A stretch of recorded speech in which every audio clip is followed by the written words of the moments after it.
Hi friends, నమస్తే.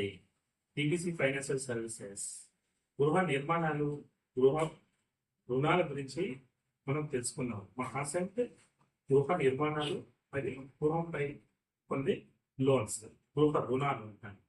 అయితే ప్రతి ఒక్కరికి గృహము అనేది, ఇల్లు అనేది ఒక కళ. నాకు సొంత ఇల్లు కావాలని చెప్పేసి ఎవరికైనా ఒక కళ ఉంటుంది. కాబట్టి ఈ ఇల్లు తీసుకోవడానికి ఏ విధంగా ఈ రోజులలో చాలా మంది దగ్గర చాలని డబ్బులతో చాలా మంది సతమతం అవుతుంటారు. ఈ నేను ప్రాపర్టీ కొనాలి అంటే నాకు ఎంత అవుతుందో, నా ఖర్చు చాలా ఎక్కువ అవుతుంది అన్న ఉద్దేశంతో ఎవరు ముందుకెళ్ళరు. ఒక అడుగు ముందుకేసి నేను దీన్ని కొనగలనా, నాకు ఈ ప్రాపర్టీ నచ్చింది, దానికి ఎంత పెట్టగలను, నేను ఒక ఉద్దేశంతో ఒక అడుగు ముందుకేసి మనం దాన్ని సొంతం చేసుకోవచ్చు. కాబట్టి చాలా మంది వెనకడుగు వేస్తున్నారు.